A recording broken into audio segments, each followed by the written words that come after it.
तिसाया गांव की उपेक्षा, न सड़क, न समाधान, शमशान तक का भी नहीं रास्ता। ग्रामीणों में रोष।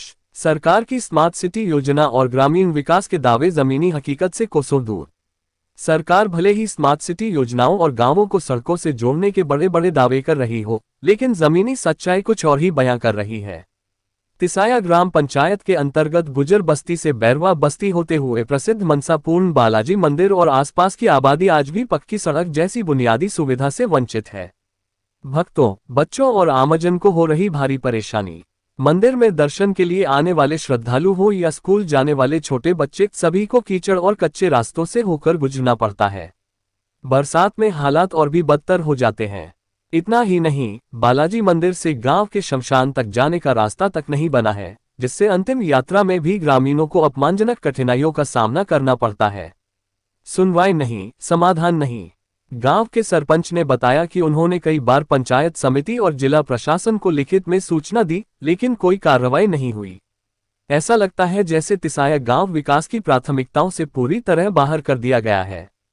ग्रामीणों की एकजुट आवाज। गांव के जागरूक नागरिक प्रेम शंकर मीणा, भांवरलाल गोचर, पुजारी सूरजमल बैरवा, महावीर मीणा, रमेश मीणा, सत्यनारायण, गोलू बैरवा, बलवीर मीणा, लेखराज मीणा, शिवराज मीणा, कैलाश मीणा, बनवारी मीणा, राधेश्याम बैरवा, सुरेश बैरवा, विनोद बैरवा, सीताराम गोचर, सोहेल गोचर, कुशाल गोचर, प्रदीप गोचर आदि ने मिलकर प्रशासन से मांग की है कि जल्द से जल्द बालाजी मंदिर से शमशान तक और बस्ती के भीतर पक्की सड़क बनाई जाए, ताकि जनता को मूलभूत सुविधाएं मिल सके और गांव विकास की दिशा में आगे बढ़ सके। अब सवाल उठता है, जब ना मंदिर, ना स्कूल, ना शमशान जाने के रास्ते तक पक्के हैं, तो क्या यही है वह विकास जिसकी बातें चुनावी मंचों से की जाती हैं? टीवी 1 न्यूज के लिए सिसवाली से अरविंद गौतम की रिपोर्ट।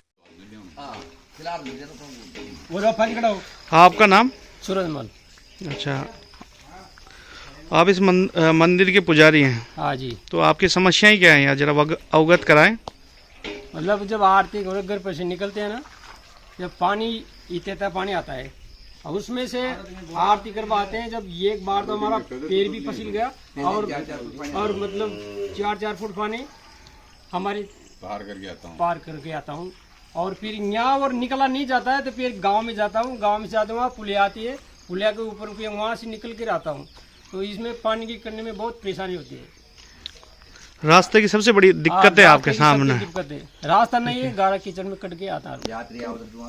यात्री आते हैं तो वहाँ से मतलब लोग देख रहे वापस निकल जाते हैं। अच्छा, 2-2 फीट कीचड़ हो रहा है। तो आपने अवगत कराया सरपंच को या ग्राम सेवक किसी को? सबको अवगत करवा है। अच्छा, लेकिन कोई सुनवाई हुई? 3 बार सरपंच से बोल लिया। सरपंच का क्या कहना है? सर करवा देंगे। अच्छा, हमने प्रस्ताव में दे रखा है। आप क्या कहना चाहते हैं इस रास्ते को लेकर? हाँ बोलिए। हमारा ये कहना है कि इस बेरी सरकार को, भाजपा सरकार को तो नींद आ रही है। जब इनको गांव से गांव तक जोड़ने का रास्ते के लिए वादा किया था, गांव से लेकर शहरों तक वादा किया था, आज इस गोंगी बेरी सरकार को, भाजपा सरकार को हमारे गांव का मोहल्ला का रास्ता तक नहीं हो रहा। और आए दिन यहाँ पर हादसे होते हैं। जब ये पास वाले फटने यहाँ से बच्चे जाते हैं इस घर मोहल्ले से, तो वो कीचड़ में गिर जाते हैं। और 2 यहाँ से रास्ता है, एक रास्ता तो ये जो यहाँ होकर नहीं निकलता, आगे पुलिया आती है, वहाँ का पुलिया भी बिल्कुल अच्छी तरह फिसल गए। वहाँ पर एक भी पत्थर नहीं रहा, वैन तक नहीं निकल सकती वहाँ पे। तो बच्चों की वैन भी नहीं आती यहाँ पर, हमारे पढ़ाई यहाँ पर छूट रही सभी बच्चों की। तो हमारी सरकार से और जनप्रतिनिधि गाँव से सबसे ये कहना है कि यहाँ पर इस रोड को जल्दी से जल्दी इसको बालाजी तक जोड़ने का प्रयास करें। ये केदारलाल जी के मकान से लेकर और बालाजी और शमशान घाट तक का बहुत बड़ी समस्या है। आए दिन यहाँ पर हादसा होते हैं।